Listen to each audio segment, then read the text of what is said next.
Você sabe o que é o sacramento da ordem? O Catecismo da Igreja Católica vai nos falar que é a missão confiada por Cristo a seus apóstolos. Ele afirma que é o sacramento do ministério apostólico. E para nos ajudar a compreender este sacramento, nós vamos receber de forma remota o padre João Cândido da Silva Neto.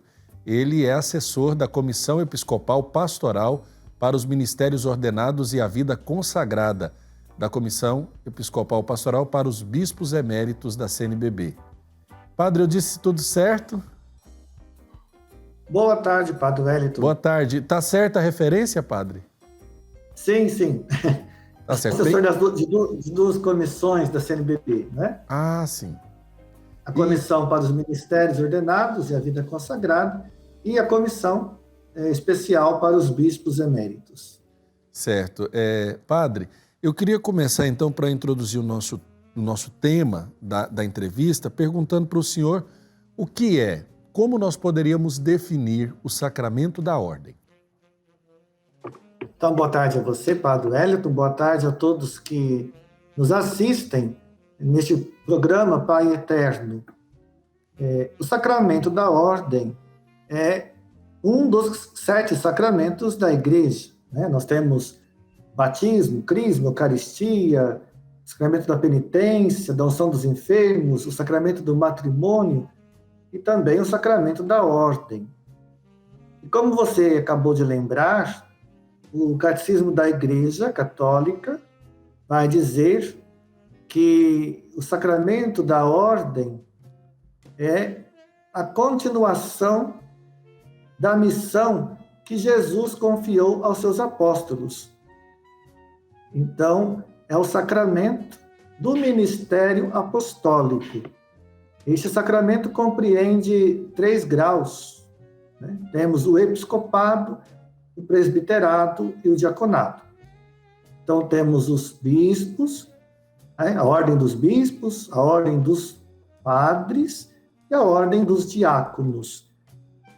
Quem recebe o sacramento da ordem age, então, em nome de Jesus Cristo, cabeça da Igreja. São os ministros ordenados, assim são chamados.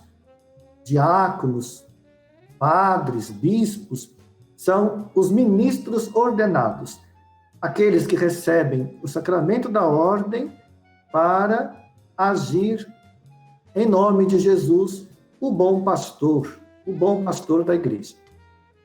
Então, Agora, são os ministros sim, ordenados, que são os pastores, aqueles que têm a missão de conduzir, de guiar, de servir a todo o povo de Deus. Nós estamos vendo aí algumas imagens da ordenação de um bispo aqui em Goiás, né? Mais precisamente da ordenação episcopal de Dom Francisco Agamenilton, que aconteceu lá em Muquem, depois uma profissão de votos. Mas para quem está em casa, nós que somos sacerdotes, né? Nós da vida religiosa ou do ministério na vida diocesana, sabemos essas especificidades. Mas para quem está em casa, padre, quem pode receber o sacramento da ordem? Quem pode receber o sacramento da ordem é aquele homem que foi chamado, que sente o chamado de Jesus. Toda vocação é uma experiência de chamado de Jesus. Então, o jovem, o adolescente, sente o chamado a ser padre. E a Igreja, então, vai ajudar no discernimento desta vocação. Então, aí temos todo um caminho de formação até chegar à ordenação do padre. Então, só homens é que são ordenados padres, né? Assim como Jesus escolheu os 12 apóstolos e os bispos são sucessores dos apóstolos, os padres são os colaboradores mais diretos dos bispos nas suas dioceses. Então, quem pode receber o sacramento da ordem? Aqueles homens, aqueles jovens que se sentem chamados por Jesus e que, depois de um longo tempo de preparação, de formação no seminário, a igreja, então, chama, a igreja ajuda na formação e a igreja confere o sacramento da ordem. Agora, a gente observa, né, a expressão do sacramento da ordem através daqueles que recebem o sacramento, claro, e participam da vida da comunidade. Mas eu queria voltar um pouquinho no chamado, na questão vocacional. Como é que a gente pode conduzir a pessoa que está em casa a compreender que esse chamado ele acontece, não é somente assim do ponto de vista de alguém já pronto, mas ela acontece em um ambiente onde esse movimento também é fomentado. Como é que a pessoa que está em casa vai compreender, padre, que o padre, o bispo ou o diácono não já nascem dentro da igreja? Pois é todo um caminho vocacional. Muitos de nós, padres, às vezes descobrimos a vocação desde a nossa infância, não é? No meu caso, por exemplo, eu participava da catequese, estava para fazer a primeira Eucaristia, quer dizer, participava das missas, na vida da comunidade, e ali senti um chamado, olha, eu quero ser um padre, quero pregar o Evangelho. Então, a comunidade, as famílias vão percebendo, nos adolescentes, nos jovens que participam da comunidade, aquele desejo de servir mais a Jesus e à igreja. Toda vocação, ela nasce na comunidade, dentro de uma comunidade. E o jovem sente aquele chamado, aquela vontade de dedicar toda a sua vida a Jesus para servir a comunidade, para servir os outros. Então, é todo um processo de discernimento e de acompanhamento. E de responsabilidade também da comunidade, né, padre? Sim, toda vocação, e a vocação do padre é de uma grande responsabilidade da comunidade cristã. E toda vocação nasce da oração. O Papa Francisco diz que as vocações nascem na oração, através da oração, e crescem, né, pela oração. Então, a oração de uma comunidade é fundamental para que surjam vocações para o sacerdócio. E não só vocações para o sacerdócio, mas para todas as vocações da igreja. O Ebla, né, depois São João Paulo II, dizia que a vocação é uma resposta de Deus a uma comunidade orante. Para uma comunidade que reza, então Deus responde, suscitando muitas e diversas vocações.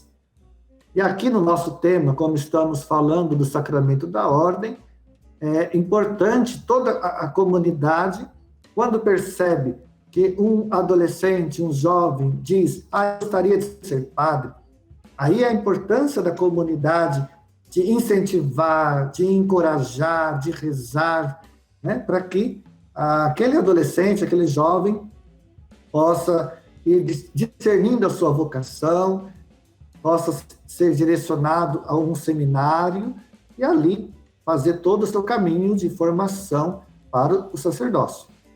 Agora, padre, eu estou aqui lembrando, né, muitas famílias, e principalmente durante o sínodo da palavra, muitas comunidades diziam da dificuldade de se celebrar o dia do Senhor com uma Santa Missa pela carência que muitas paróquias, muitas dioceses passam da falta de sacerdotes e de ministros para poder ali então celebrar o santo sacrifício da missa.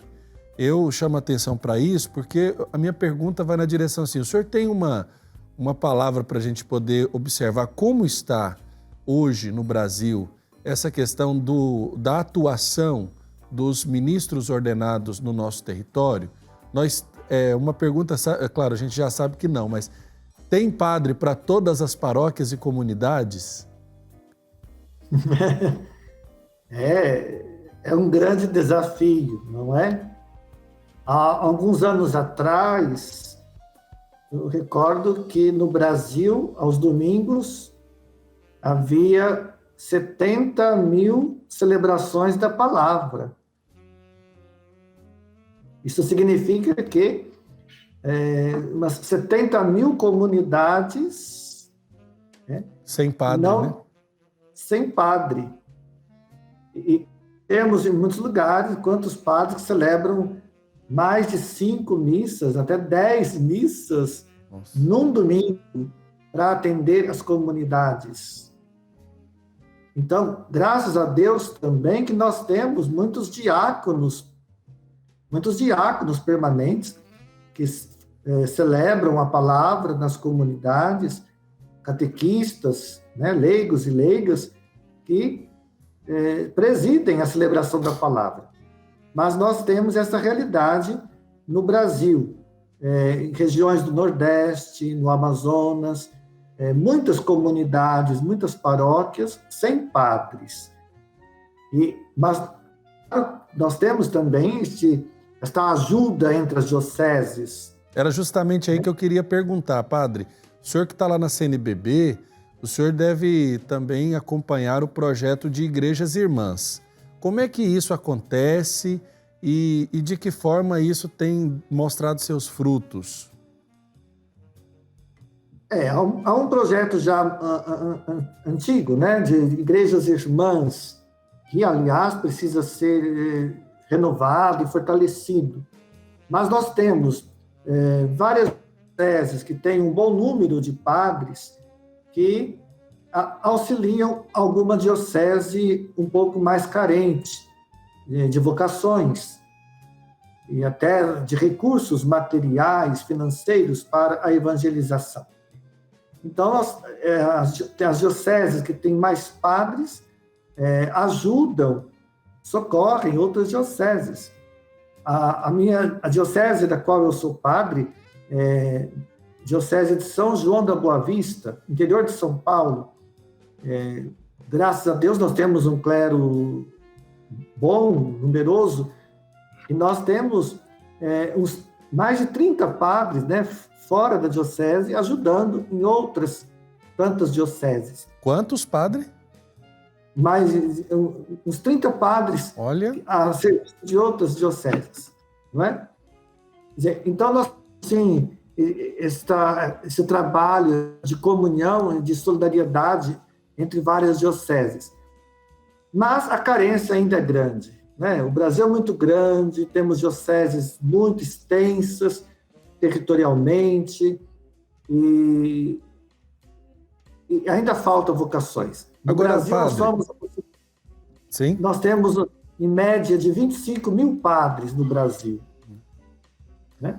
Eu queria perguntar para o senhor, porque muita gente pensa assim, um padre, para se formar, para você ter um jovem que entra lá no começo do seminário, até ele alcançar a ordenação sacerdotal, para estar disponível para cuidar de uma comunidade, ele demanda um tempo. Queria que o senhor explicasse um pouquinho para quem está em casa no que consiste essencialmente o tempo e, é claro, o conteúdo para se formar um sacerdote. Obrigado, padre Wellington, por essa pergunta, porque é muito importante. Um padre não cai do céu. Não. Né? E para formar um padre, demora... Acho que a gente está com um probleminha no sinal do padre no mínimo, Neto. Padre, o senhor pode começar de novo, porque a gente teve um picozinho na internet, porque nós estamos falando com o padre, ele está lá em São Paulo, né? E nesse momento da nossa entrevista, nós sabemos por acesso remoto. Agora sim, padre, voltamos com o sinal. Posso falar? Claro. Então, é uma pergunta importante porque, como eu dizia, um padre não cai pronto do céu. Um padre é formado e o processo de formação é longo. No mínimo, são 8 anos de formação no seminário. O jovem, depois que conclui o ensino médio, ele primeiro, são 3 grandes etapas da formação.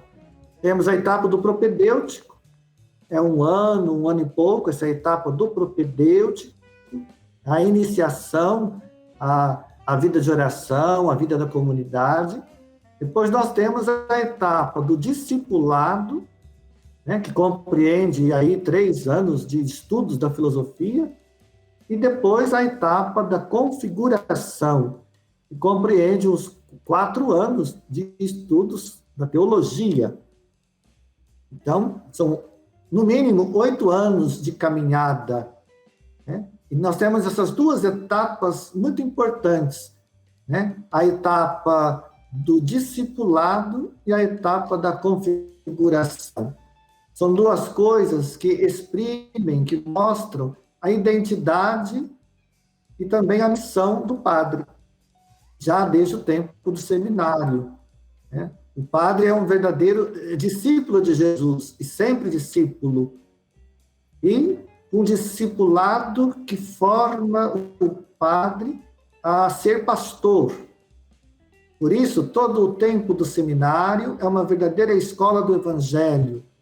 É onde o seminarista vai aprendendo a conhecer Jesus, a amar Jesus, a seguir Jesus. Aprender a ser discípulo de Jesus e aprender esta configuração a Jesus, o bom pastor. E é uma tarefa que não termina com o seminário. O padre continua, né? O padre continua no seu caminho de formação, de discipulado, de configuração a Jesus.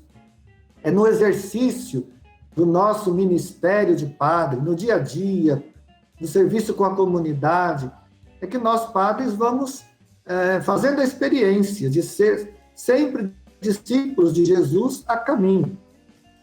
E sempre conformando a nossa vida à vida de Jesus, o bom pastor. Agora, padre, nós estamos então, aqui isso falando... É muito importante que Sim? Então, é muito importante que as comunidades entendam isto e ajudem, né, na formação dos nossos seminaristas, porque um padre demora aí uns 8 anos, né, para receber o sacramento da ordem e iniciar a sua vida, o seu ministério. Agora, padre, vamos falar um pouquinho sobre o celibato. Muitas pessoas ainda veem o celibato como um problema, né? Pessoas que, não conhecendo a vida do sacerdote, pensam assim, o padre podia casar, a igreja podia rediscutir a questão do celibato. Queria que o senhor explicasse por que motivo a igreja pede de nós uma vida celibatária. Olha, padre Wellington, eu estou convencido de que a importância do celibato é porque Jesus foi celibatário.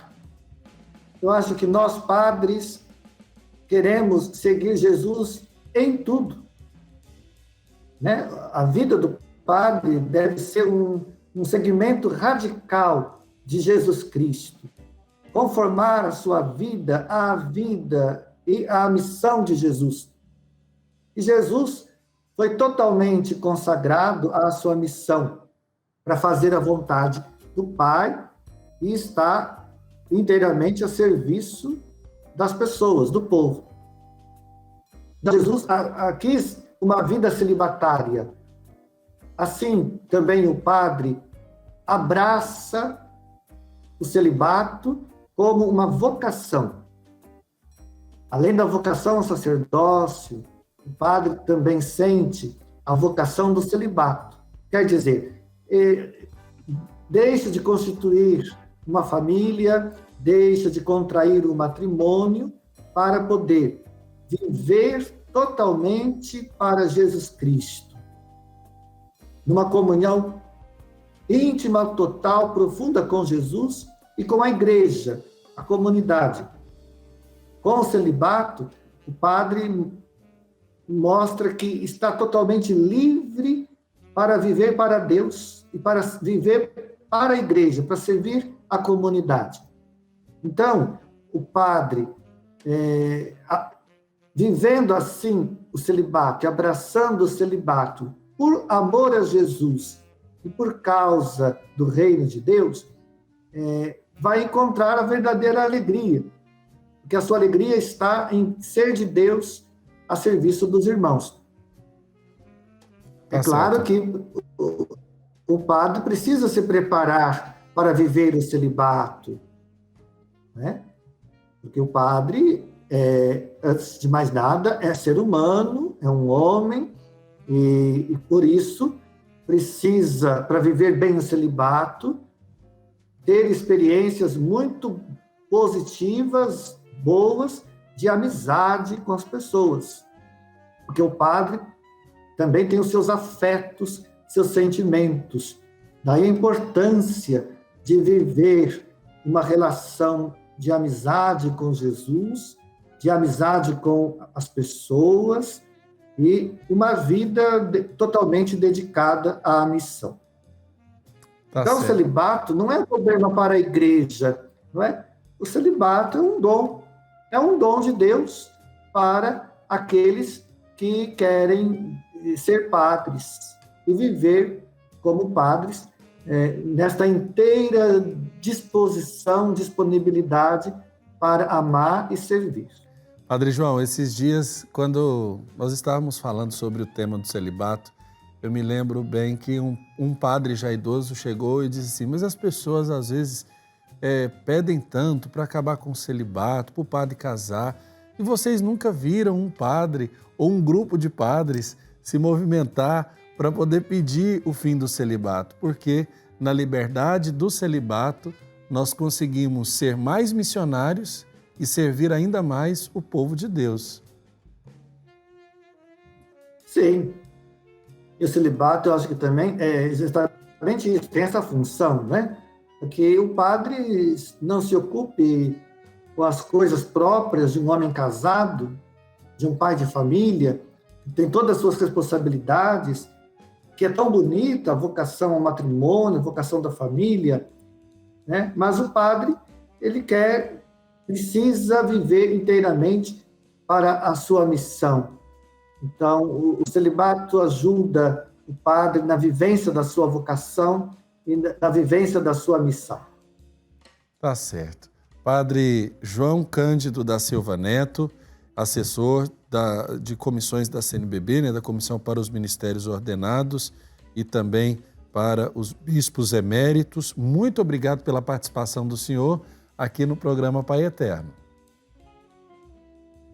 Eu que agradeço, Padre Wellington, e que a você, então, que está nos assistindo nesse programa, o Pai Eterno, então fica aqui esse convite também para rezar pelos padres, né? Santa Teresinha diz que entrou para o Carmelo, ela disse, eu vim para o Carmelo para rezar pelos pecadores, mas sobretudo pelos padres. E ali viveu 9 anos no seu Carmelo, em Lisieux, na França, fazendo tudo e dedicando todas as suas orações e sacrifícios pelos padres. É muito importante rezar pela santificação dos padres, rezar pedindo as vocações e acompanhar, quanto possível, alguma vocação aí na sua comunidade. Então, vamos rezar todos pelos padres e rezar por todas as vocações. Muito obrigado pelo convite, por estar aqui neste programa. Tá certo. Padre João Cândido da Silva Neto, ele que é assessor das comissões para o Ministério Ordenado e também para os bispos eméritos da CNBB.